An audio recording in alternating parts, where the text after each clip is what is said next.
সবাই কেমন আছেন? আশা করি ভালো আছেন। আজকে আমি রান্না করব দই বড়া। এই রেসিপিটি আপনারা অনেকে অনেকভাবেই করেছেন, কিন্তু ঠিক এইভাবে ঘরোয়া পদ্ধতিতে করে দেখেন, খুবই অসাধারণ ও টেস্টি হবে। এর জন্য পুরো ভিডিওটি সম্পূর্ণ মনোযোগ সহকারে দেখতে হবে। এই যে তার জন্য আমরা এখানে কালারের ডাল অথবা বিউলির ডাল খোসা ছাড়ানো কাঁচা ভিজিয়ে রাখতে হবে। এটা 3 থেকে 4 ঘন্টা ভিজিয়ে রাখলে হবে। যদি সময় থাকে একদিন আগে রাত্রে ভিজিয়ে রাখবেন। দেখেন পানি ঝরানোর পরে আমি ডালটা যখন নখ দিয়ে ভাঙছি তখন সেটা 2 হাতখান হয়ে ভেঙে যাচ্ছে।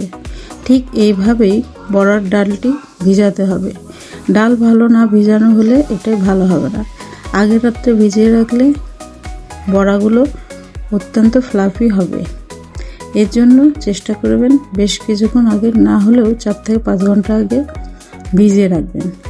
এবার পাটাও পিষিয়ে নিতে পারেন অথবা একটি ব্লেন্ডারের ভিতরে প্রথমে ডাল দিয়ে পানি ছাড়া ডালগুলোকে ভালো করে ভেঙে নেবেন। ব্লেন্ডারে 3-4 বার ঘুরিয়ে তারপরে চামচ দিয়ে একটু একটু করে নাড়াচাড়া করে কয়েকবার ভাঙার পরে সামান্য পরিমাণে পানি খুব একটা বেশি দিবেন না, কারণ এটা বড়া আকারে আমাদেরকে ভাজতে হবে। চামচ দিয়ে এপিট ওপিট ভালো করে ব্লেন্ডারের ভিতরে নাড়িয়ে নাড়িয়ে এটা পিষতে হবে, কারণ এটা প্রচণ্ড আঠালো। এবার একটি পাত্রের মধ্যে এগুলো ঢেলে রাখতে হবে। ডালও অল্প অল্প করে দিয়েই বাটতে হবে, খুব বেশি দিলে ডাল ভালোভাবে হবে না।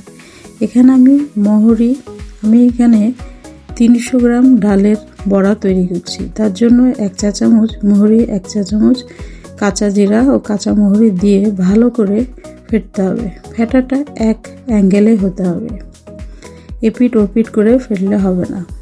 ঠিক যেভাবে ঘড়ির কাঁটা ঘুরে সেভাবে এক সাইড থেকে ঘোরাতে হবে। এপিট ওপিট করে ঘোরালে হবে না। এইভাবে ঘোরানোর পরে কিছুক্ষণ পর ডাল বাটাটা ডবল হয়ে যাবে। তখন একটি পানির পাত্রের ভিতরে দিলে দেখা যাবে পানির পাত্রের উপরে বড়ার ডালটি ভেসে উঠবে। তাহলেই রেডি। ওই বড়ার ডালের ভিতরে 1 চামচ লবণও দিয়ে দিতে হবে। এবার কিছু তেঁতুল আমাদেরকে পানির ভিতরে চটকিয়ে ভিজিয়ে রাখতে হবে এবং কাত বের করে নিতে হবে। এটা 2 থেকে 3 ঘন্টা আগে ভিজিয়ে রাখলে তেঁতুল থেকে কাঠটি ভালোভাবে বের হয়ে যাবে। খেয়াল রাখতে হবে এর ভিতরে যাতে কাঠ বের করার সময় কোনো প্রকারের বিচি বা কোনো কিছু না থাকে। এবারে একটি কড়াইয়ের ভিতরে তেল দিতে হবে। তেলটি মিডিয়াম হিট হবে। যখন দেখেন একটু একটু বুদবুদ হচ্ছে তখনই আমাদেরকে বড়াগুলো দেওয়া শুরু করতে হবে।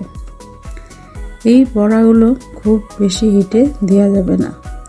দেখেন কিভাবে দিতে হবে। হাতের মধ্যে নিয়ে ভালো করে গোল করে বুড়ো আঙুল দিয়ে ঠেলা দিয়ে তেলের মধ্যে দিয়ে দিতে হবে। ঠিক এইভাবে দেওয়ার পরে নাড়াচাড়া করতে হবে না, 2-5 মিনিট অপেক্ষা করতে হবে। তখন সেই সময় একটি চামচ দিয়ে তেল সাইড থেকে তুলে বড়ার উপরে দিয়ে বড়াটা যখন হালকা একটু শক্ত হবে তখন চামচ দিয়ে হালকা ভুতা দিয়ে নাড়িয়ে দিতে হবে। একটু পরে দেখা যাবে তেলের উপরে বড়াগুলো ভেসে উঠেছে শোলার মতন। আসলে এই বড়াগুলো শোলার মতনই নরম ও হালকা হয়। এপিট ওপিট করে খুব কড়া করে ভাজার দরকার নেই। মিডিয়াম ভাজার পরে বড়াগুলো তুলে একটি পাত্রে রেখে দিতে হবে তেল ঝরার জন্য। এটা খুবই স্বাস্থ্যকর। তেল দিয়ে ভাজা হলেও এই বড়ার ভিতরে খুব একটা তেল থাকে না। এবার যখন তোলা হয়ে যাবে এই বড়াগুলোকে 2 বা 3 বার দিয়ে ভালো করে ভেজে তুলে রাখতে হবে। দেখেন কতটা ফ্লাফি হয়েছে, ভিতরে একদম কেকের জালির মতন ঠিক বড়ার ভিতরে জালি হয়েছে। এই জালিটি না হলে বড়াটি খেতে মজা লাগবে না। তার জন্যই ডালটাকে ভালো করে ফেটতে হবে। এবার একটি পানির ভিতরে 1 লিটার পানির মধ্যে যতটুকু আপনার পানির প্রয়োজন তার মধ্যে 2-3 চামচ চিনি ও 2-3 চামচ লবণ দিয়ে ভালো করে গুলিয়ে নিতে হবে। এই পানিটি টেস্ট করে দেখবেন হালকা লবণ ও হালকা মিষ্টি বোঝা যাবে। আপনাদের বড়ার পরিমাপ অনুযায়ী পানি কম ও বেশি হবে। এবার এই পানিতে দেওয়ার জন্য হাফ চামচ মৌরি, হাফ চামচ সরষা, হাফ চামচ জিরা ও 10-15 পিস মেথি, গোটা মেথি সামান্য একটু কড়াইয়ের মধ্যে তেল দিয়ে ফোড়নে দিতে হবে। খুব অল্প, হাফ চামচ তেল দিয়ে। ফোড়নটা যখন পটপট করে ফেটে উঠবে ও একটু লালচে ভাব হবে, সেই সময় একটি মগে করে পানি দিয়ে দিতে হবে। অল্প পরিমাণে পানি দিয়ে ওই পানিটা যে লবণ ও চিনির পানি গুলিয়েছি তার মধ্যে ফোড়নগুলো ঢেলে দিতে হবে।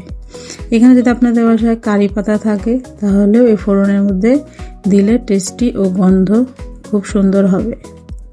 এরপর বড়াগুলো পানির মধ্যে দিয়ে ডুবিয়ে ভিজাতে দিতে হবে। যেভাবে পিঠা চিনি সেরার ভিতরে দিতে হয় ঠিক সেইভাবে চাপ দিয়ে দিয়ে বড়াগুলো ভিজে 10 মিনিটের মতন রেখে দিতে হবে। বাস, এবার চলেন আমরা একটি চাটনি বা সস তৈরি করে নিই। আগে দেখেছেন আমরা তেঁতুল ভিজে রেখেছি। কড়াইয়ের মধ্যে চিনি দিয়ে এর ক্যারামেলাইজ বের করতে হবে। প্রথমে পানি দিবেন না, প্রথমে চিনিগুলো যখন পুড়ে লাল হতে শুরু করবে ঠিক সেই সময় সামান্য একটু পানি দিয়ে নাড়াচাড়া করতে হবে। পানি প্রথমে দেওয়া যাবে না, চিনি এমনিতেই গলে লাল আকৃতি ধারণ করবে। যতক্ষণ চিনি না গলে ততক্ষণ পর্যন্ত চিনির মধ্যে কিছু দেওয়া যাবে না। এরপর ক্যারামেলাইজ হয়ে যাবে যখন, সেই সময় সামান্য একটু পানি দিয়ে নাড়াচাড়া করে দেন চিনিগুলো কিভাবে টকবক করে ফুটছে এবং লালচে ভাব হয়েছে, খয়েরি কালারের হয়ে গেছে। এবার তেঁতুলের কাতগুলো ভালো করে ছেঁকে বের করে দিয়ে দিতে হবে। খুব বেশি পানি দিয়ে কাত বের করা যাবে না। 1 চামচ মরিচের গুঁড়া, 1 চামচ লবণ টেস্ট অনুযায়ী দিয়ে ভালো করে আবার সব কিছু টকবক করে ফোটাতে হবে। এই চাটনিতে এমন কিছু প্রয়োজন নেই, এতেই টেস্ট হয়ে যাবে। তার সাথে আমাদেরকে আগে থেকে জিরা ও ধনার গুঁড়া ভেজে গুঁড়া করে রাখতে হবে। এখানে সমপরিমাণে জিরা ও সমপরিমাণে ধনা দিয়ে গুঁড়া করতে হবে। এখানে আমি হাফ চামচ জিরার গুঁড়া ও হাফ চামচ ধনার গুঁড়া দিয়ে দিলাম।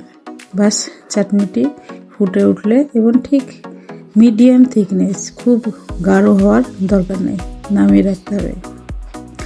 আবার একটি পাত্রের ভিতরে আমি এখানে এটা টক দই দিয়ে তৈরি করে, কিন্তু আমি এখানে টক ও মিষ্টি দই ব্যবহার করছি, এতে টেস্টের ব্যালেন্স খুব সুন্দর হয়।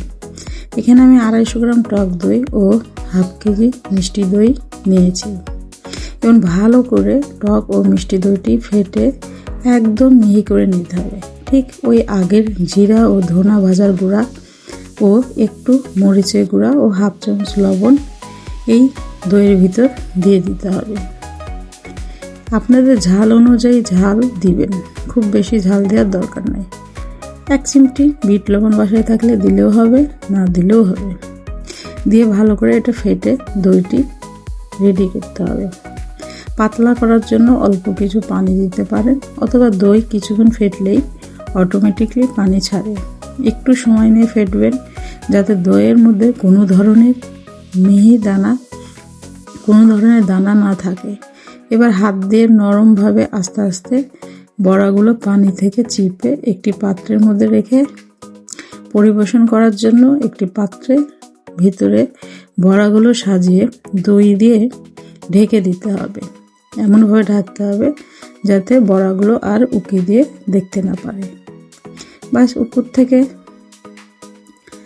সস দিয়ে ঝুরি ভাজা, বাদাম যা যা খেতে চান দিয়ে ডেকোরেশন করতে পারেন। এখানে 1 চিমটি জিরা ধনার গুঁড়া ও 1 চিমটি মরিচের গুঁড়া দেখার সৌন্দর্যের জন্য আবার ছড়িয়ে দিলাম, সাথে সস।